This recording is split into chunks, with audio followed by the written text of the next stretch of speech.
quit drinking alcohol or lose his family forever. 2.5 years ago, John was forced to make the most important decision he'd ever faced.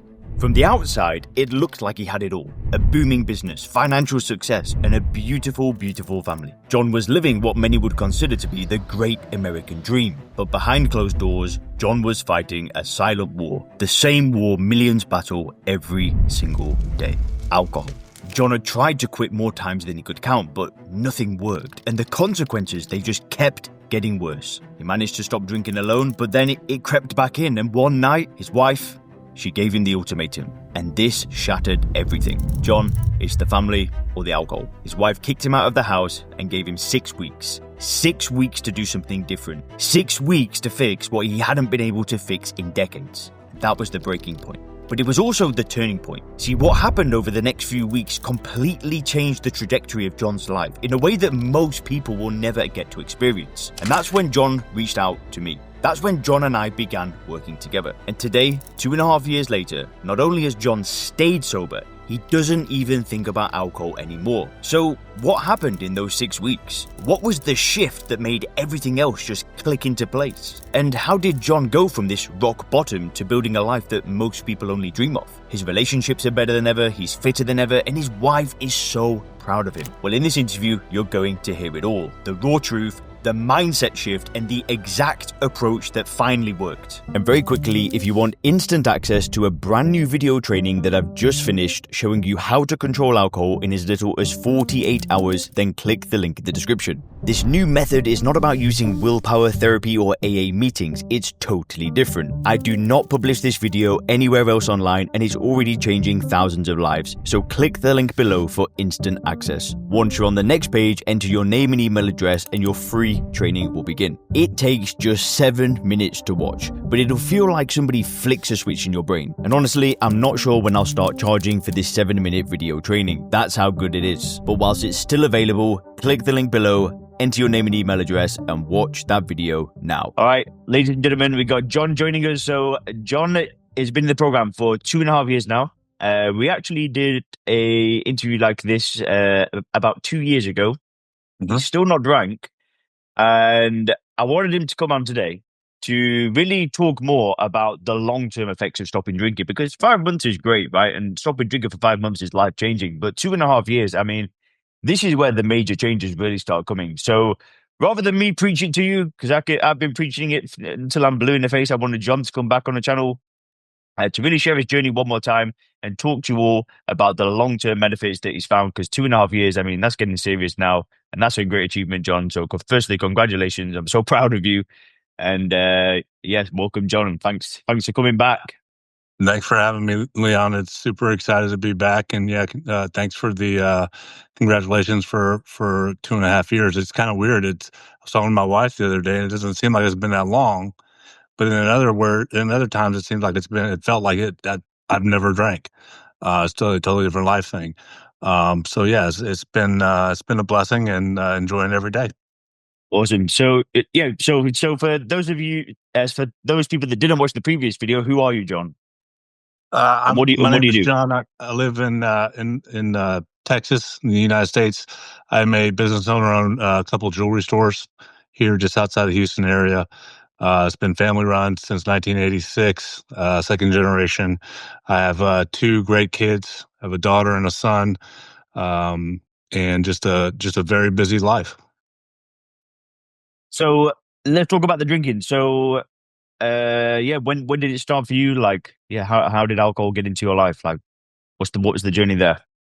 Alcohol pretty much has been in my life my whole life. I'm from a family of not so much alcoholics, but just people drink, and I'm sure it's in every part of the world, but in the United States, it's almost like, you turn 21 and you start drinking, or you're 18 at the time, whatever, you start drinking.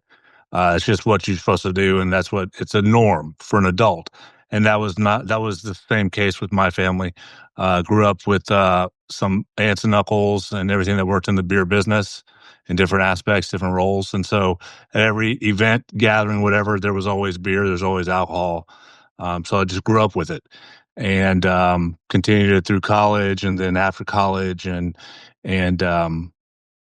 like everybody would do it, you use it as a stress release. You use it as um, a way to just kind of open up and have fun and everything like that. And it started to take a toll a little bit on me in different relationships in my life. At the time, my wife and I had been married for roughly about 14 years, and she doesn't drink as much as I did, hardly at all. So at different events, I was always the one that she was making sure that I didn't embarrass myself or do anything like that, and we always just made sure that everything was okay. And it got to the point where my drinking was more regularly, and it started off being a small business owner, especially retail. Christmas time is usually stressful, and so it would start at Christmas time, like after we get done with work. Some employees and I'd sit down and have one or two drinks after work just to de-stress, talk about the day. And that led through Christmas and then continued on through the rest of the year, the next year. And it just got to the point where even I can look at it and be like, okay, this is way too much.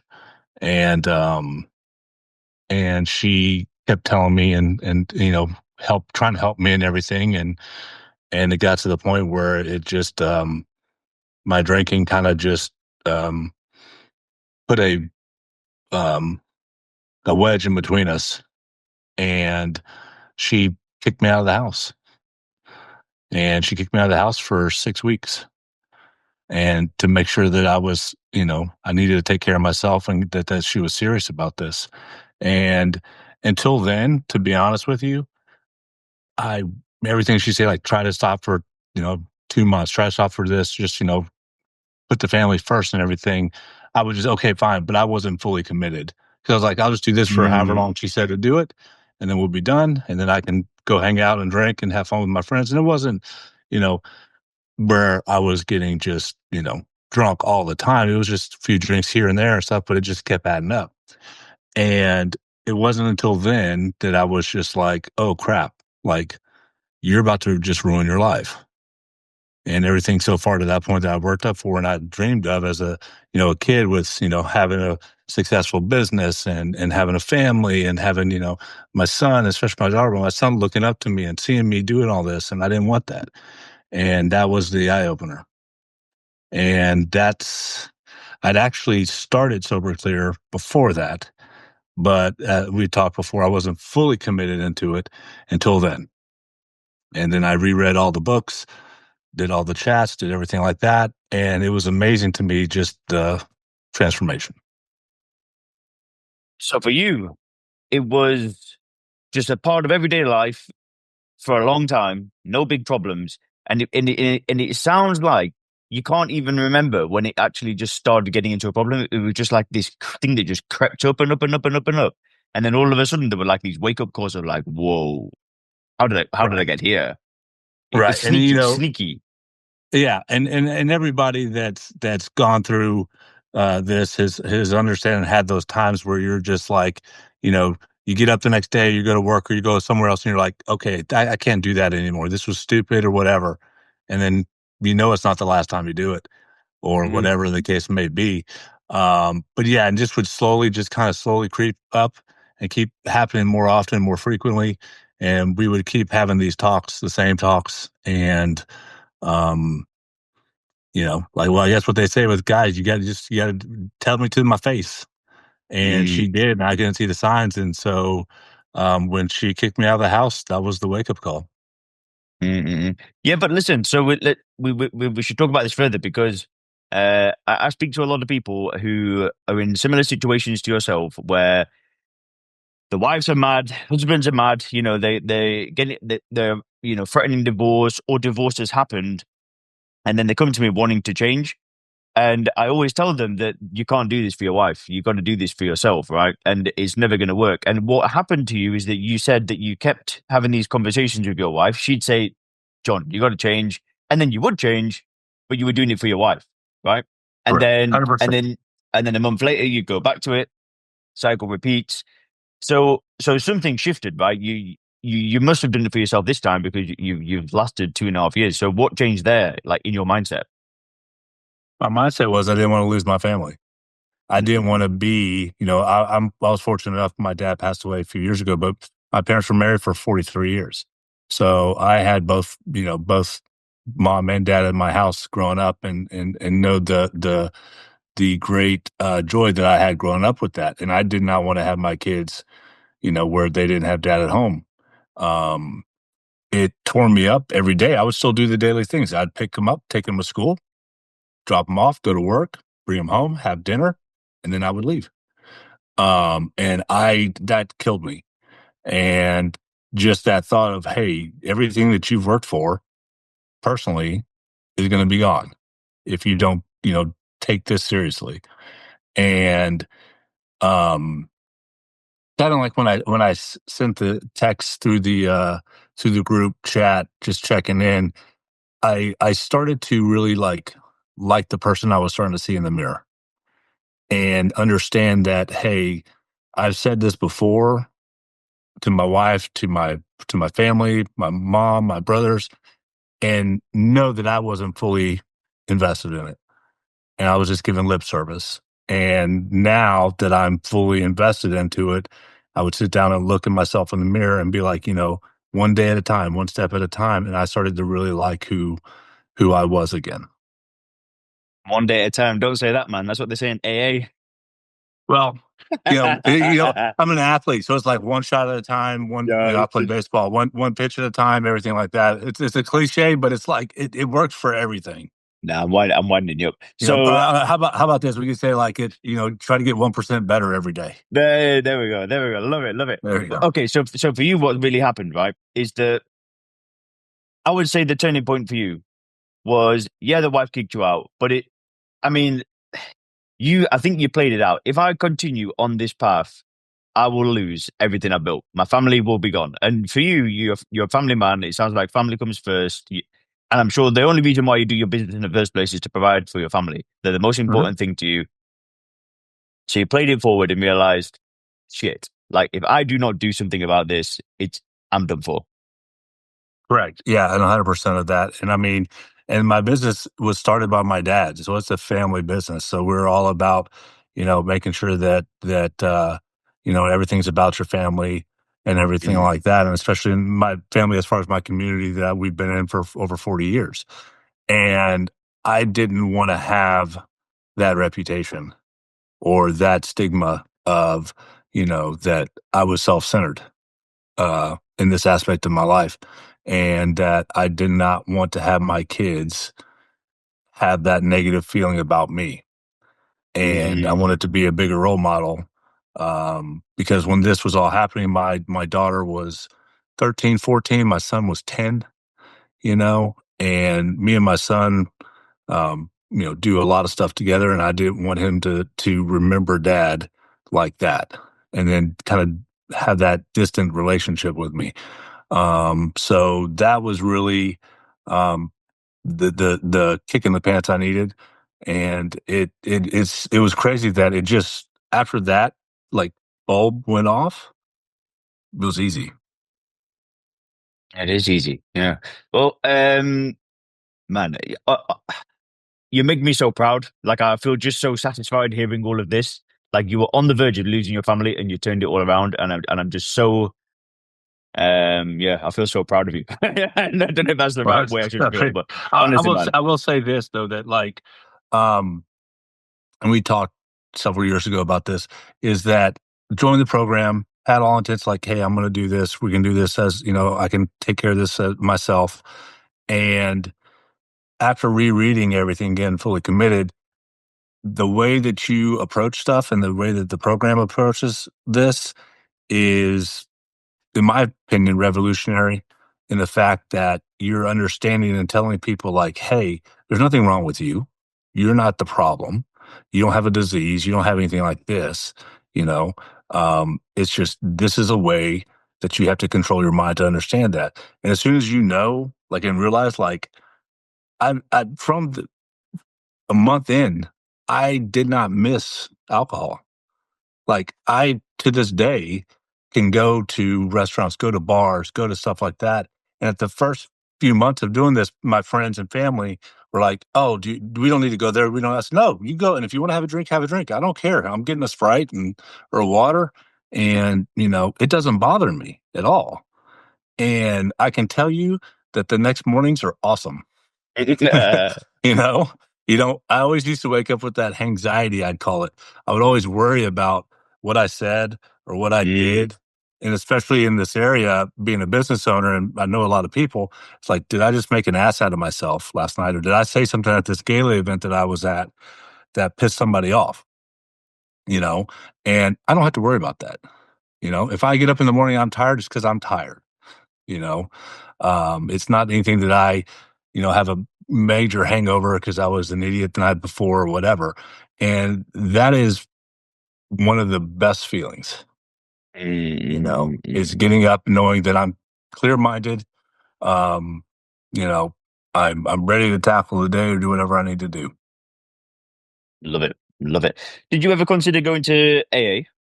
No, no. I maybe a year before joined Soberclear. My wife was like, "Hey, let's see if we can just stop, both of us, like just stop drinking for a month, whatever." Okay, you do the dry January, whatever it is. And I've always been the guy that the type of person that I'm going to take care of I can do it myself, and I don't need somebody to tell me what's wrong with me or what I need to fix or anything like that. I can figure that out. So no, because initially, I'm sure like most people, you think like I'm not an alcoholic. I don't have a drink. I don't get up in the morning and have to crack a beer and pour in my cereal, or whatever the case may be. But I've learned that, there's different definitions of alcoholism, alcohol abuse and everything like that. So, but no, I never had entered my mind to do AA or go to any kind of meetings or anything like that. Mm. Now you just made a comment. You because a lot of people feel this way. You said I would never go there because I'm a strong man. I can do it myself. But you did end up getting my help. So you did end up reaching out for help in the end. So what shifted there? Like what made you actually say, do you know what, I can't do this on my own? I Because it does. actually, So yeah, sorry just to interrupt. yeah, Because there's a lot of people out there that feel the same way you do, and then they don't have the courage to reach out and ask for help. And there's nothing wrong with asking for help. no, 100%, you're correct on that. I learned that I've learned that as I gotten older with the different things, like we'll talk about like mental health or therapy and talking to people and not trying to figure it out yourself. I actually stumbled upon a couple of your videos on YouTube, with the AI technology, knowing exactly what I'm looking at or whatever, and saw a couple of your things and just started listening to them. And I was like, you know what? That's different. And he's not like, and I think one of the first ones I saw, you were targeting to like business owners and so I it caught my eye and I watched it and I just started thinking about it. And I guess my assumption with um AA or anything like that was that you're gonna go there, you're gonna sit around with however many people are gonna be there, they're gonna tell you something's wrong with you and this is a disease and you need to fix it. And I was like, but I'm just normal. Nothing's wrong with me. And the way that you approach that and to say that it is not a disease, there's, nothing wrong with you as a person. You got to figure that because this is the only drug or poison that we market to our kids or our adults that this is what you can do. Like nobody's going to Mm, market and say like, hey, you just turned 21. Let's go do Coke, and stuff like that or pot or whatever it is. But in around the world, especially here in the States, it's advertised all over the place. Misadvertised from early on. And so, to I think when I saw your stuff and then diving into more of it and then, getting contact with you and reading the books, it just made sense to me because it was you could do it on your own if you wanted. You could, not try to log in and do the meetings and stuff like that and just the group talks, but you weren't going to get the full benefit of it. And once I understood that, like, hey, there's a community of people just like me that are wanting to better themselves, then it's not that stigma of Alcoholics Anonymous or anything like that. It's a group wanting to benefit each other. and help each other Mhm. grow. And Mhm. that's what I like. I love watching business seminars and stuff like that, and that's kind of the message that a lot of them do.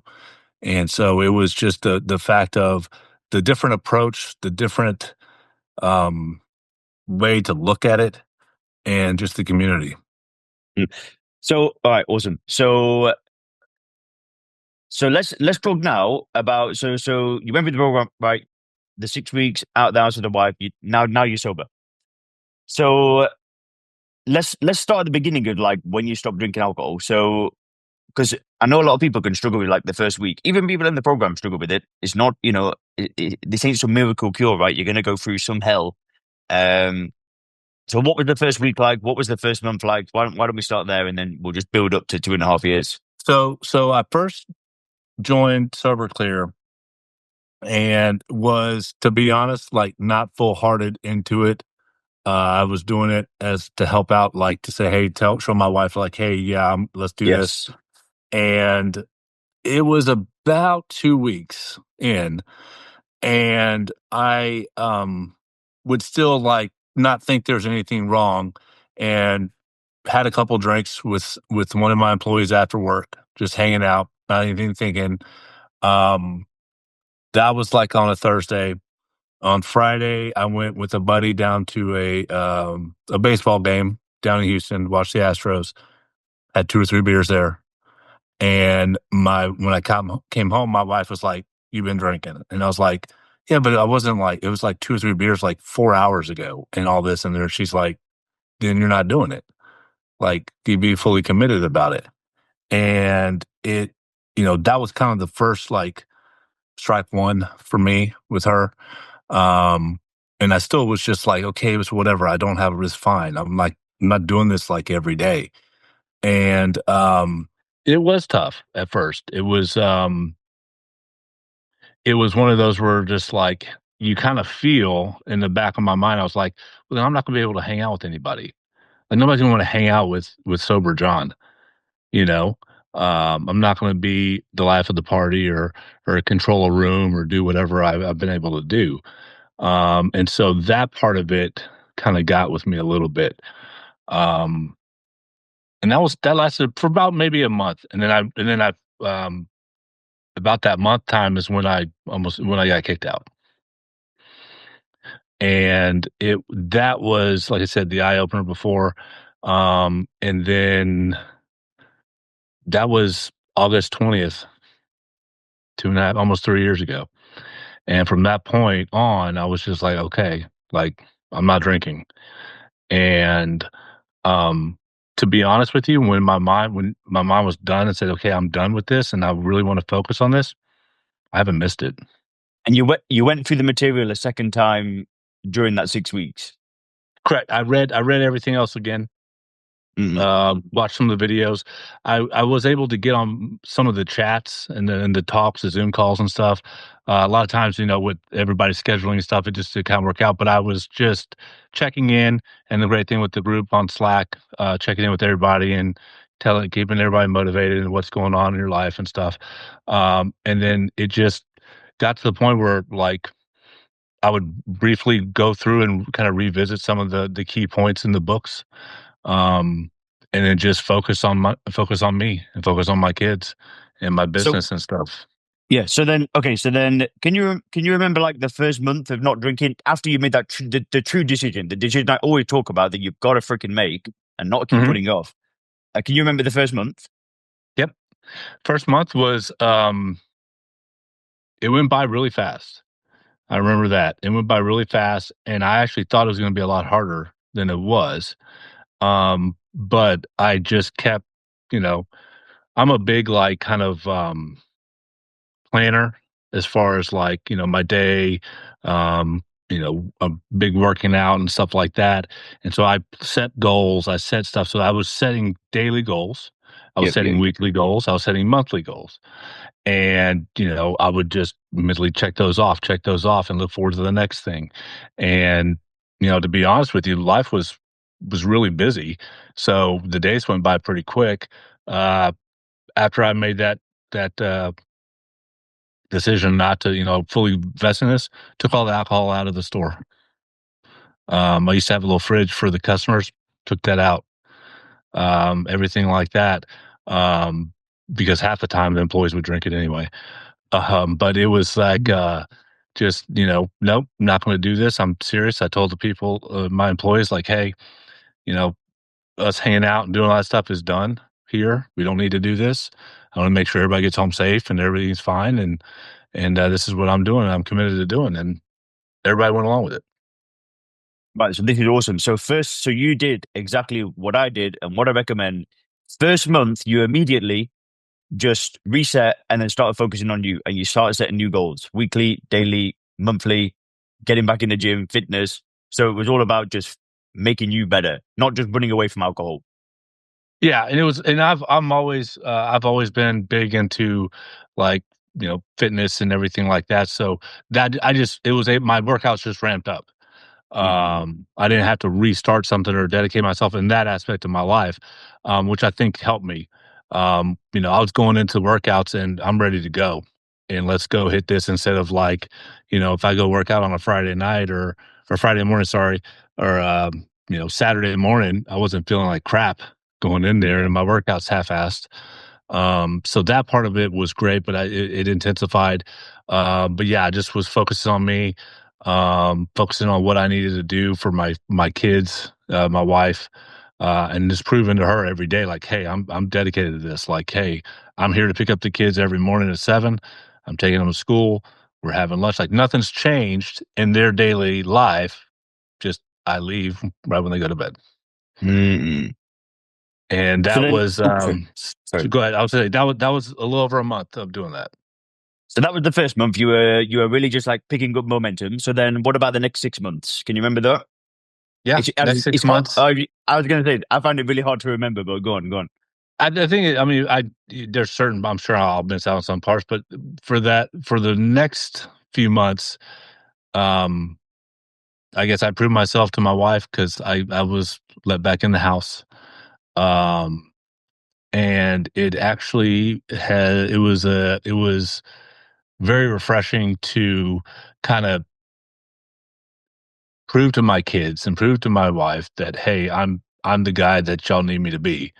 And Mm. I'm going to prove that to you in the next few months, and I'm going to be there. I've always been a stickler on being on time. If I say I'm going to do something or I'm going to be somewhere, I'm there. So I was there, but I was fully there.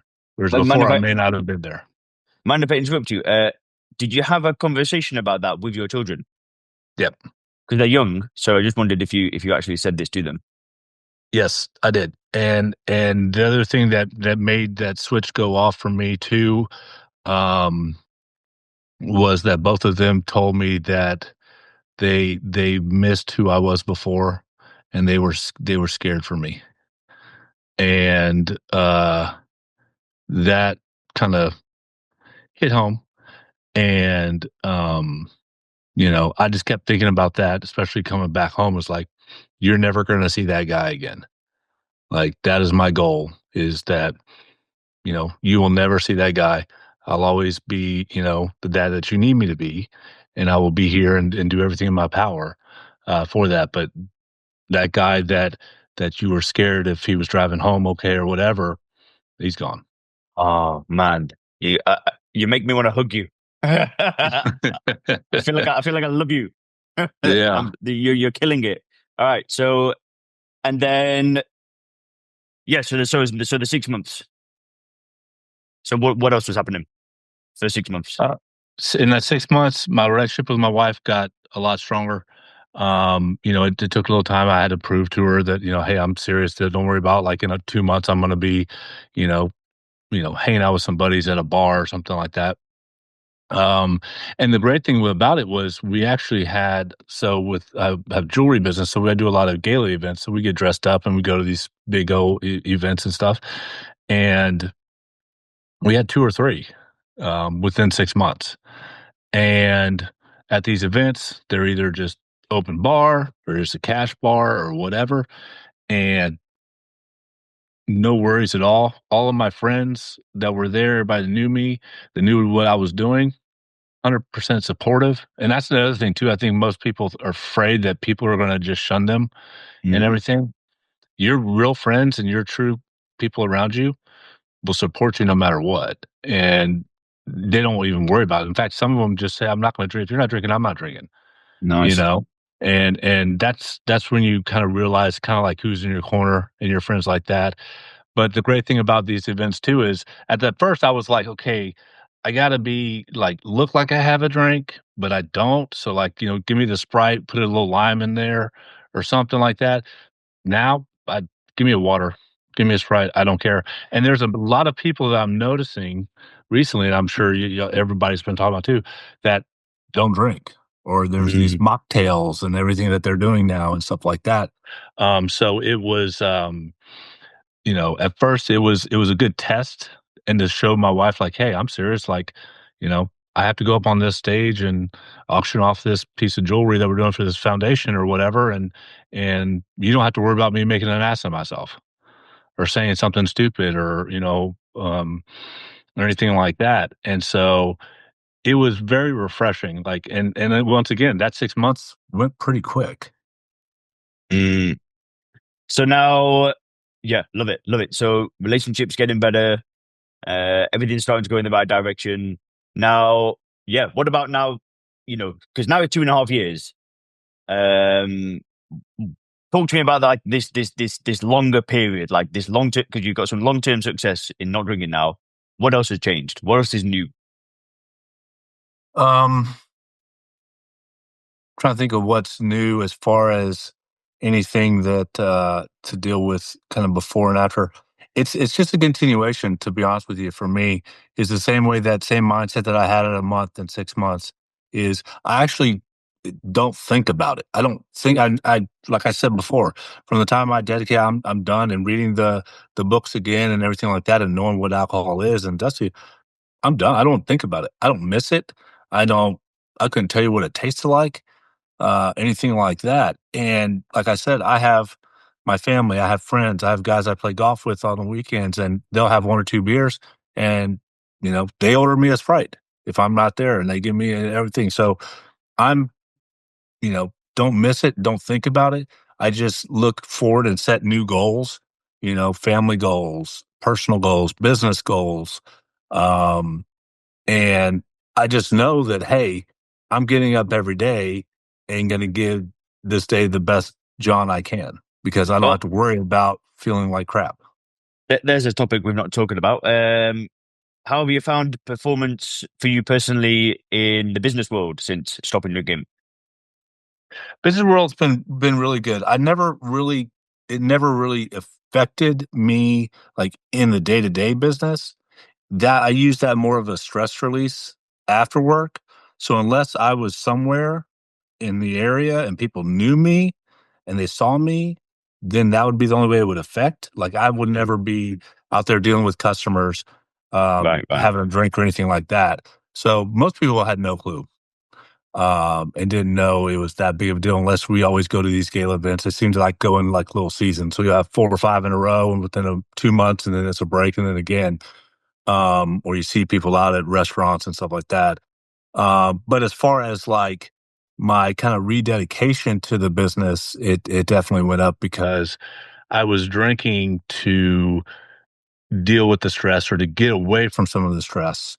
But I also like hanging out because a couple of my employees are family members, the rest are not, and just you know being one of the guys, and they don't have to think of me as a boss. We're just hanging out, talking, discussing anything and everything, and I like that. And that's why I was like, when I would do that, I didn't want that little thing to end, but I knew that it needed to. But so now, it's better decisions as far as like long term planning with the store, with the business. I mean, we're doing exceptionally well, and and looking forward to the future. Do you think your business has grown more in the past 2.5 years sober than it would have done if you had continued drinking? Yeah, without a doubt. I think the some of the decisions that we have made and I've made and been a part Mm. of in the last 2 years, um, maybe I wouldn't have pulled the trigger on some of those. Maybe I would have just been too lazy to do it or not even care. or actually, you know, want to go to these certain meetings and different opportunities that we've had. So yeah, I definitely think that the business has grown exponentially with me um, being fully invested. Yeah, love it, love it. Just wanted to bring that up because there's these intangible ROIs of not drinking alcohol, but then there's a true, real financial ROI as well, and especially for a business owner like yourself. I mean, Well, that the other financial ROI, my wife and I talked about this the other day, is like when we go out, it's so much cheaper, I right? bet, yeah, I bet, You I know, bet. we don't have to. You don't have like $100, alcohol tab or whatever it's going to be, and it's so there's that benefit there too.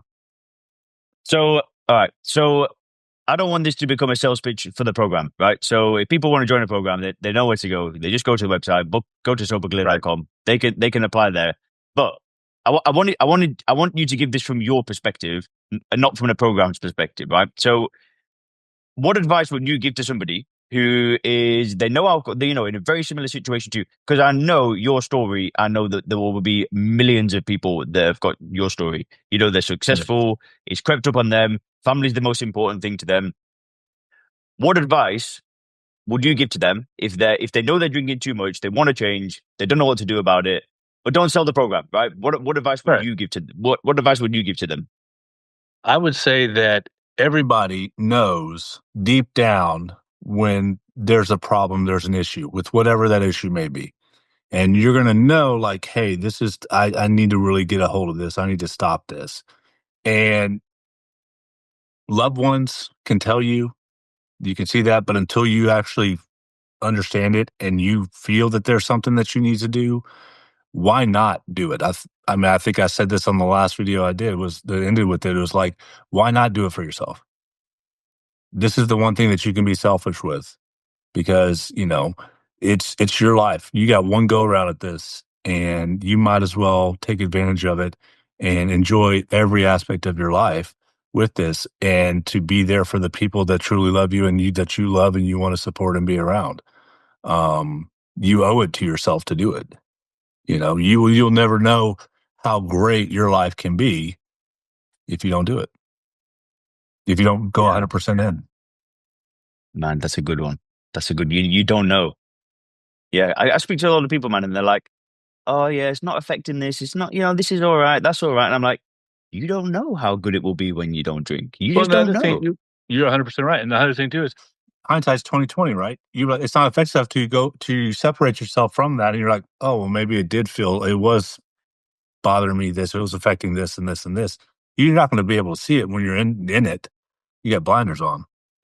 So what stops people from stopping is fear, and it's all the fears that you mentioned earlier. So you said things like, "How am I going to be the life and soul of the party?"